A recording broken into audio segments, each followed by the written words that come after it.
Hello dear students. तो इस video में हम बात करने वाले हैं present day position of Dalton's atomic theory, मतलब मॉडर्न एटॉमिक थ्योरी की हम बात करेंगे इसमें।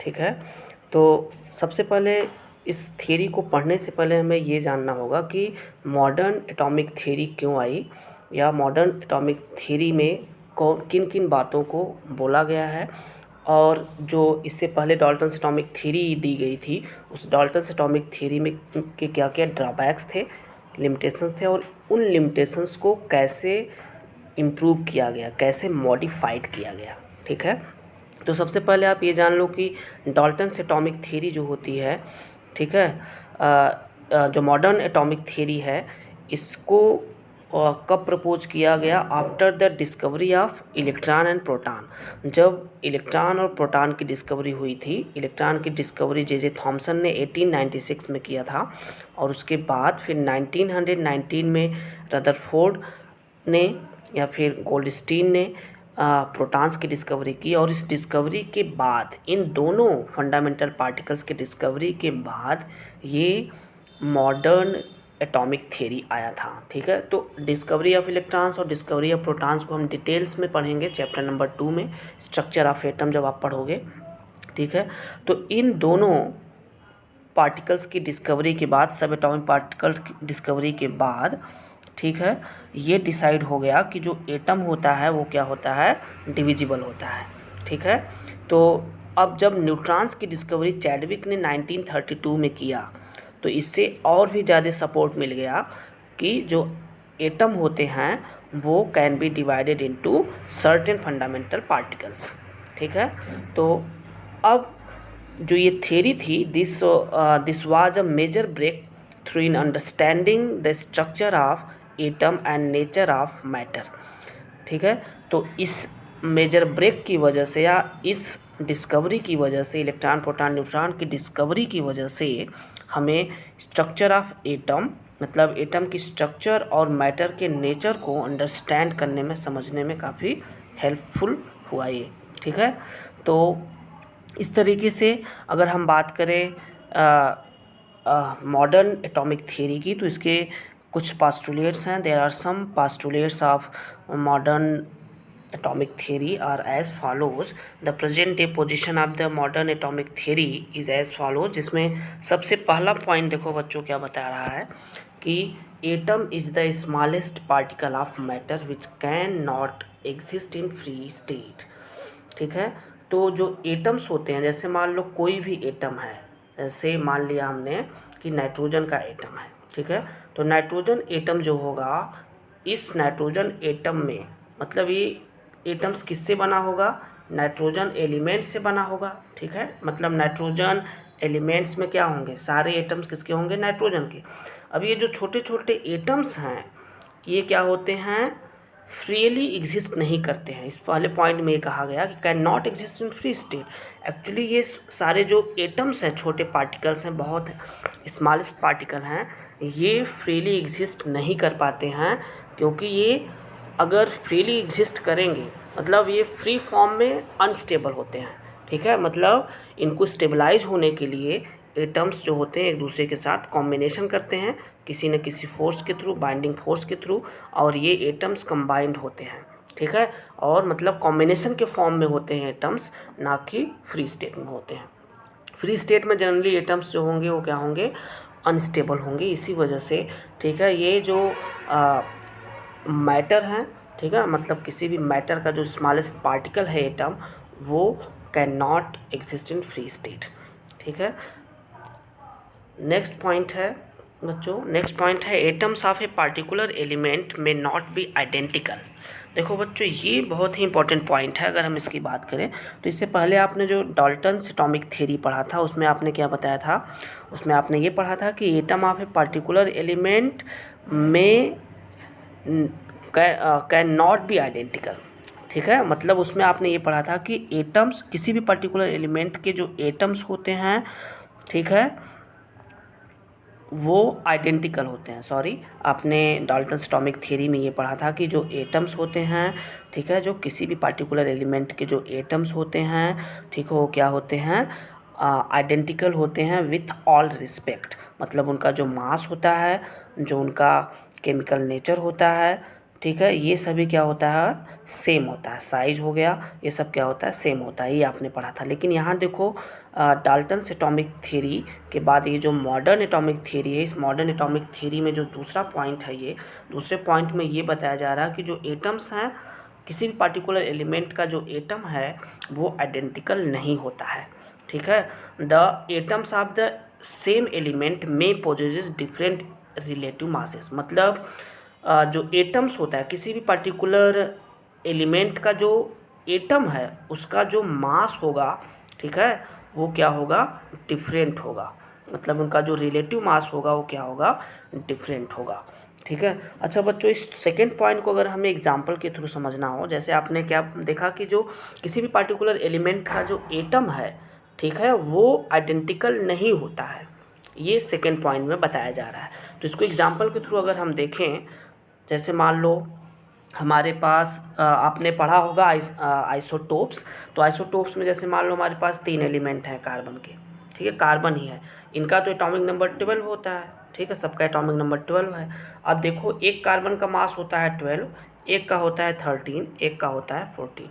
अब जरा देखो, कार्बन 12, कार्बन 13 और कार्बन 14, अब इन ऐसे स्पीसीज जिनके एटॉमिक नंबर क्या होते हैं, सेम होते हैं और एटॉमिक मास डिफरेंट होते हैं, उन्हें क्या कहा जाता है, आइसोटोप्स कहा जाता है। ये आपने क्लास 9th में पढ़ा होगा। तो इस एग्जाम्पल के थ्रू अगर आप देखें तो कार्बन 12, मतलब कार्बन, इस वाले कार्बन में कार्बन का मास कितना हुआ, 12 हुआ, मतलब इस पर्टिकुलर कार्बन के एलिमेंट में जो एटम्स हैं उनका जो मास है वो 12 है, लेकिन इस कार्बन के एलिमेंट में जो भी एटम्स प्रेजेंट है उनका मास कितना है, 13 है। लेकिन अब देखो इसमें, इस कार्बन एलिमेंट में जो भी एटम्स होंगे उन एटम्स का मास क्या होगा, 14 होगा। तो इस एग्जाम्पल के थ्रू हम ये समझ सकते हैं कि जो भी पार्टिकुलर एलिमेंट का एटम होता है, किसी भी पार्टिकुलर एलिमेंट का जो एटम्स होता है उनका जो मास होता है, रिलेटिव मास होता है, वो आइडेंटिकल नहीं होता है, कैन नॉट बी आइडेंटिकल, ठीक है। तो नेक्स्ट पॉइंट की बात करते हैं बच्चों। तो नेक्स्ट पॉइंट है atoms of one element may be similar to those of some other element in relative masses. अब इसको अगर हम देखें, थर्ड पॉइंट को अगर हम देखें तो ये atoms of one element may be similar, मतलब देखो किसी भी एक एलिमेंट का जो एटम होता है may be similar to those of some other elements in relative masses, मतलब रिलेटिव मासेस के बेसिस पर अगर हम बात करें, ठीक है, तो किसी भी पर्टिकुलर एलिमेंट का जो एटम होता है उसका रिलेटिव मास जो होता है वो क्या होता है, सिमिलर होता है। अब अगर इसको हमें एग्जांपल के थ्रू समझना हो तो हम कैसे समझेंगे, जैसे मान लो हमारे पास 2 एलिमेंट हैं, एक है आर्गन और एक है कैल्शियम। अब आर्गन का एटॉमिक नंबर 18 होता है और कैल्शियम का 20 होता है, लेकिन इनका जो मास होता है, आर्गन का 40 मास हुआ और कैल्शियम का भी मास 40 हुआ। तो देखो बच्चों, आपने ये पढ़ा है क्लास 9th में कि ऐसी स्पीसीज जिनके एटॉमिक नंबर क्यों डिफरेंट हो, एटॉमिक नंबर डिफरेंट हो लेकिन एटॉमिक मास अगर सेम हो तो ऐसी स्पीसीज को क्या बोला जाता है, आइसोबार्स कहा जाता है। क्या कहा जाता है, आइसोबार्स, ठीक है। तो अब यहाँ पे अगर आप ध्यान से देखो तो आर्गन और कैल्शियम के मास कितने हैं, 40 हैं, ठीक है, लेकिन एलिमेंट्स क्या हैं, दोनों डिफरेंट है। मतलब इस पॉइंट में ये बताया जा रहा है कि दो अलग अलग एलिमेंट्स के जो एटम्स होते हैं उनके भी मास जो होते हैं, रिलेटिव मास क्या होते हैं, सिमिलर हो सकते हैं, ठीक है। Atoms of one element may be similar to those of some other element in relative masses. मतलब इस एग्जाम्पल से आप बहुत अच्छे से समझ सकते हो कि दो अलग अलग एलिमेंट है, एक आर्गन है दूसरा कैल्शियम है, दोनों एलिमेंट्स अलग अलग हैं, दोनों के एटम्स अलग अलग हैं, लेकिन यहाँ पे दोनों एलिमेंट्स के जो एटम के मास हैं, रिलेटिव मास वो क्या हैं, सिमिलर है।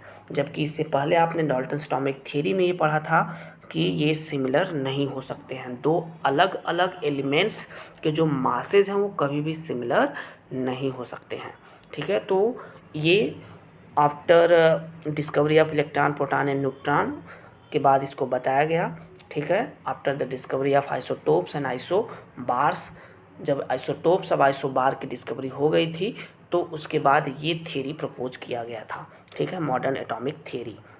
ठीक है, तो ये जो फर्स्ट थ्योरी में हमने पढ़ा था उसको रेक्टिफाई किया गया, उसको मॉडिफाइड करके ये थर्ड पॉइंट डिस्कस किया गया बच्चों।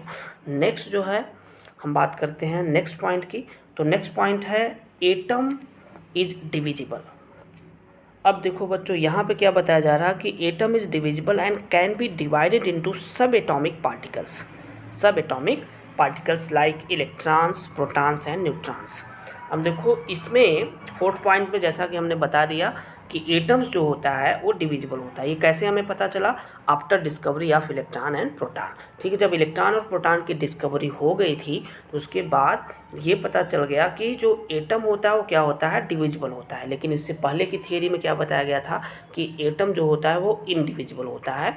ठीक है, जबकि यहाँ पे क्या बताया जा रहा है कि एटम क्या है, डिविजिबल होता है। तो जब डिस्कवरी हुई इलेक्ट्रॉन प्रोटॉन की तो उसके बाद ये क्लियर हो गया कि हर एक एटम का कुछ फंडामेंटल पार्टिकल होता है, और फंडामेंटल पार्टिकल जैसे इलेक्ट्रॉन हो गया, प्रोटॉन हो गया और न्यूट्रॉन हो गया। ठीक है, तो ये इलेक्ट्रॉन, प्रोटॉन, न्यूट्रॉन किसी भी एटम का एक फंडामेंटल पार्टिकल्स होता है। ठीक है, और इसके बेसिस पे हम ये बता सकते हैं कि एटम इज डिविजिबल। ठीक है, and can be divided into other particles. ठीक है, अब देखो एक चीज़ और है कि एटम में सब अदर सब एटॉमिक पार्टिकल्स प्रेजेंट हैं, लेकिन इस सब एटॉमिक पार्टिकल जैसे हमने क्या बताया, इलेक्ट्रॉन, प्रोटॉन, न्यूट्रॉन के अलावा भी, ठीक है, एटम के अंदर और भी कई तरह के पार्टिकल्स मौजूद हैं। बहुत सारे पार्टिकल्स एग्जिस्ट करते हैं एटम में, एटम के अंदर। जैसे कुछ पार्टिकल्स जैसे पॉजिट्रॉन हो गया, ठीक है, न्यूट्रिनो हो गया, एंटी न्यूट्रिनो हो गया, मेसान हो गया, इस तरह के बहुत सारे पार्टिकल्स एटम के अंदर एग्जिस्ट करते हैं।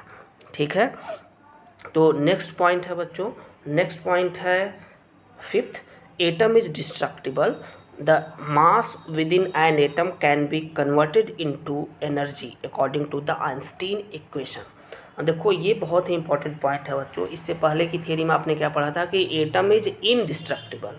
ठीक है, लेकिन यहाँ पर अगर देखा जाए तो कुछ ऐसे एटम्स होते हैं जो क्या होते हैं, डिस्ट्रक्टिबल होते हैं। Atoms is destructible. इसको कैसे हम समझ सकते हैं? आइंस्टीन इक्वेशन आप ये जो देख रहे हो, E=mc², इससे साफ पता चल रहा है कि किसी भी एटम का, किसी पर्टिकुलर एटम का जो मास होता है वो जो होता है वो किस में कन्वर्ट हो सकता है, can be converted into energy.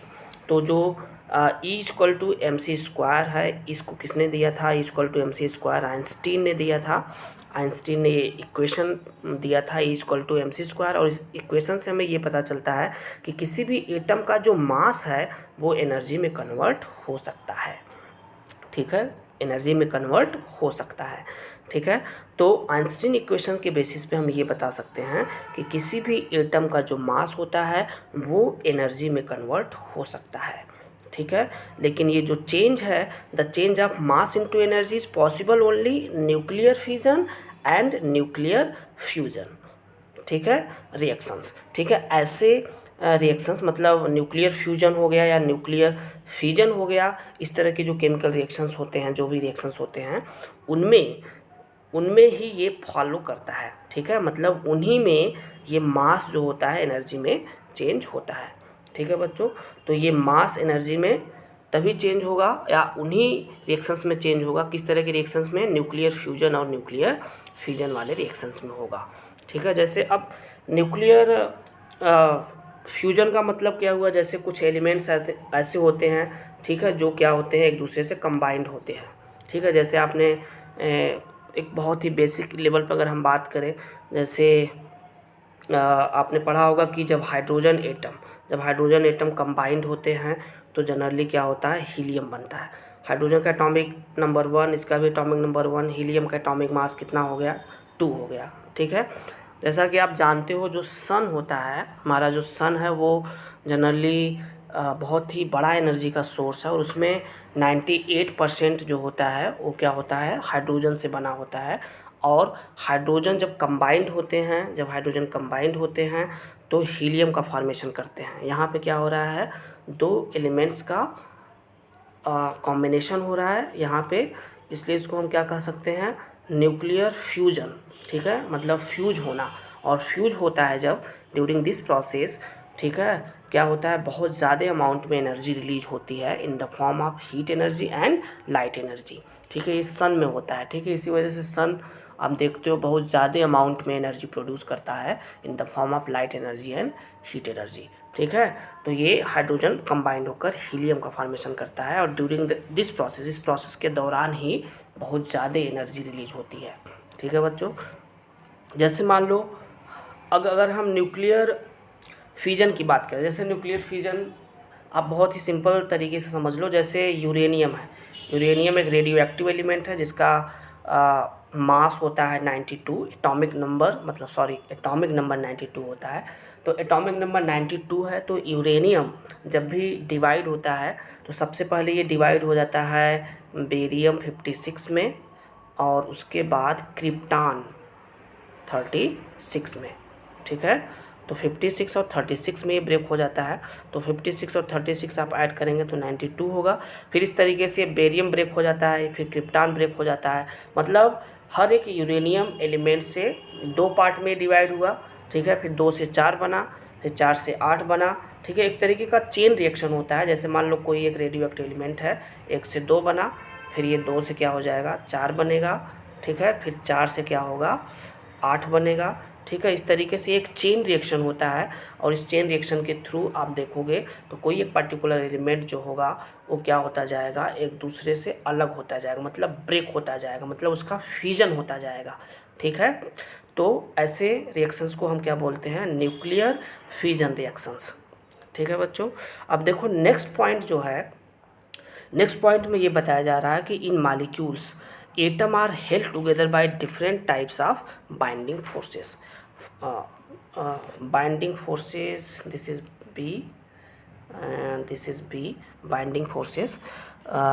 तो यहाँ पे 6 पॉइंट में ये जान लो कि ये बताया जा रहा है, जैसे कि इससे पहले जो भी थियरी थी, डाल्टन्स एटॉमिक थ्योरी जो थी, उस डाल्टन्स एटॉमिक थ्योरी में किसी भी तरह की ये बात नहीं की गई थी कि किसी भी मॉलिक्यूल में किस तरह का फोर्स काम कर रहा है। लेकिन यहाँ पे इस थ्योरी में अच्छे से बताया गया कि 2 एटम्स के बीच में, जैसे ऑक्सीजन एटम है तो 2 ऑक्सीजन एटम कंबाइंड होकर O2 मॉलिक्यूल बनाता है, तो इन दोनों एटम्स के बीच में एक बाइंडिंग फोर्स काम करता है, और उसी फोर्स की वजह से ये दोनों क्या होते हैं, बाइंड होते हैं। या फिर आप ये जान लो, जैसे एक एग्जांपल और आप देख लो, जैसे सोडियम क्लोराइड हो गया। ठीक है, NaCl, तो NaCl, सोडियम और क्लोरीन जब कंबाइंड होते हैं तो क्या बनता है, NaCl बनता है। तो यहाँ पे NaCl में आप देखते हो, क्या देखते हो कि NaCl में Na जो होता है वो पॉजिटिव चार्ज होता है, और Cl क्या होता है, माइनस चार्ज होता है। तो यहाँ पर आप देखते हो दोनों चार्जेस के बीच में एक तरीके का फोर्स ऑफ अट्रैक्शन काम करता है, इलेक्ट्रोस्टैटिक फोर्स ऑफ अट्रैक्शन होता है। और इस फोर्स ऑफ अट्रैक्शन को हम क्या बोलते हैं generally, electrostatic force of attraction. और इसकी वजह से, इलेक्ट्रोस्टैटिक फोर्स ऑफ अट्रैक्शन की वजह से, इस फोर्स की वजह से ये दोनों एटम्स एक दूसरे से क्या होते हैं, बाइंड होते हैं।